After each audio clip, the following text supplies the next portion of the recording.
हमारा कूलर ठीक हुआ कि नहीं? कौन? क्या यादव जी का लड़का बोल रहा हूँ मैं। और यार 20 दिन हो गए तुम्हें कूलर दिए ठीक नहीं करते हो तुम। क्या बात है, कूलर के बिना मजा नहीं आ रहा? अक्टूबर के महीने में भी गर्मी लग रही है तुझे? हैं? अंकल गर्मी इसको नहीं, इसके छोटे भाई को लगती है, वो कुछ ज्यादा ही होता है ना। किस छोटे भाई की बात कर रहा है ये?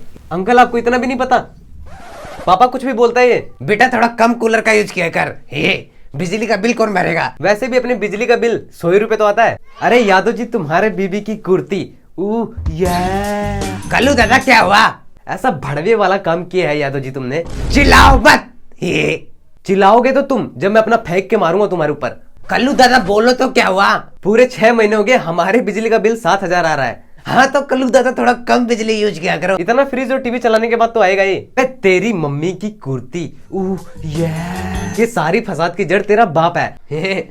लगता तो है, वैसे भी मेरे जमाने में। अबे यादव जी तुम्हारे बीबी की कुर्ती, ये जो जमाना तुम्हारा है वो जमाना मेरा भी है, तो ऐसा बोलो हमारा जमाना। ठीक है कल्लू दादा, हमारे जमाने में बिजली की चोरी बहुत ज्यादा होती थी पहले। आपके जमाने में बिजली की चोरी होती थी और हमारे जमाने में बिजली के खंबे के नीचे झाड़ियों में जाते हैं चोरी से। इसका मतलब है अपने जमाने की बात कर रहे हो आप दोनों। आज मैं और दादा मिलकर तुम्हें अपने जमाने की बात बताएंगे, क्या बोलते हो दादा? हाँ ठीक है, लेकिन ये भूतनी की बिजली की चोरी करना बंद कर दे, नहीं तो तेरी बीबी की कुर्ती। अरे ठीक है, हमारे जमाने में ना फोन हुआ करते थे ना टीवी। क्या बात कर रहे हो अंकल? टीवी तो होती थी ना, वो ब्लैक एंड व्हाइट कलर की। अरे होती थी, लेकिन पूरे गांव में एक, और वो भी किसी अमीर के घर में। नहीं, हमारे टाइम में उल्टा था। हमारे टाइम में गरीबों के घर में टीवी हुआ करती थी। कल्लू दादा याद है ना वो चंपा? बस पूरे गाँव में उसी के घर में टीवी थी। बहुत अच्छे से। तेरी पत्नी मेरी भाभी, तेरी मम्मी की कुर्ती। आई थिंक चंपा एक लड़का होगा। अबे पागल, चंपा लड़की का नाम होता है। और उस वक्त वो गांव की मॉडल हुआ करती थी। बोर्न की? बोर्न मतलब पैदा हुई थी, जब से वो मॉडल थी, ये बोलना चाहता है। ऐसे ढंग से बोला कर तू।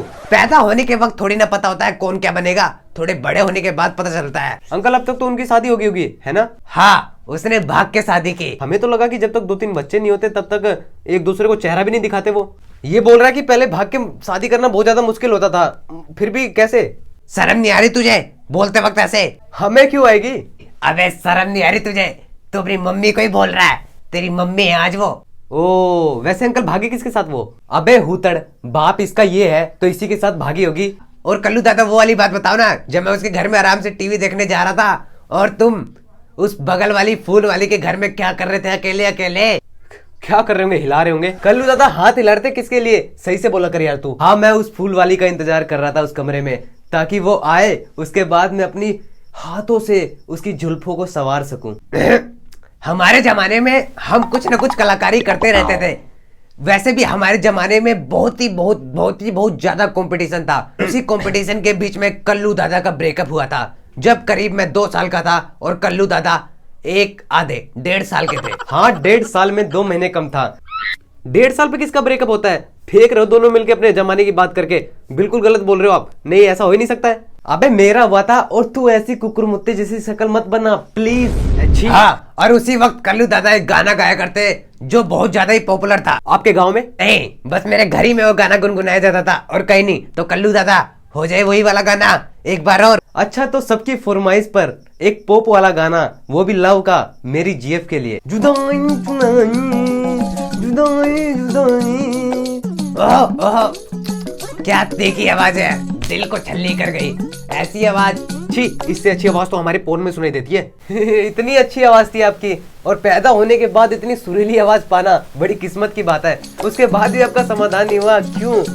ऐसे पूछ रहा है। हाँ ये तो मुझे भी पूछना है, क्यों? और ये बार बार कुकुरमुत्ते जैसी शक्ल बनाना बंद कर। तेरी मम्मी की भी कुर्ती, ये बोलो यादव जी इसको। वो क्या है ना कि गाना गाने के लिए उस समय इंडियन आइडल हुआ करते थे, तब पहली बार कल्लू दादा को डीआईडी से निकाला गया था। गाया इंडियन आइडल में, तो फिर डीआईडी से क्यों निकाला? हमारे कल्लू दादा इतने निराले थे कि उन्हें उस वक्त 2-2 लेने का शौक था। 2-2 साथ में बेचारे को दर्द होता होगा। हाँ क्या करे, कामयाबी है। 2-2 लेने के लिए बहुत मेहनत करनी पड़ती है, और हमारे जमाने में 2-2 कामयाबी लेना आम बात है। दादा एक तरफ गा रहे थे जुदाई जुदाई, और दूसरी तरफ ठुमके लगा रहे थे, लेकिन डीआईडी वालों को इनका ठुमका पसंद नहीं आया। उसी समय कोई गाने की तरफ देखता, कोई डीआईडी की तरफ, कोई गाने कोई डीआईडी, कोई गाने कोई डीआईडी।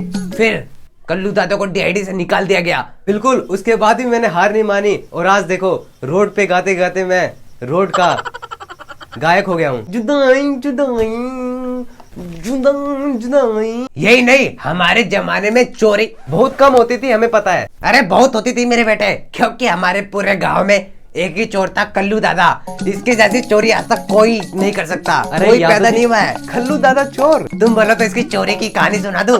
नहीं नहीं, हमें नहीं सुननी अब कहानी। अपने जमाने की बात अपने जमाने में रखो, बस बहुत हो गया।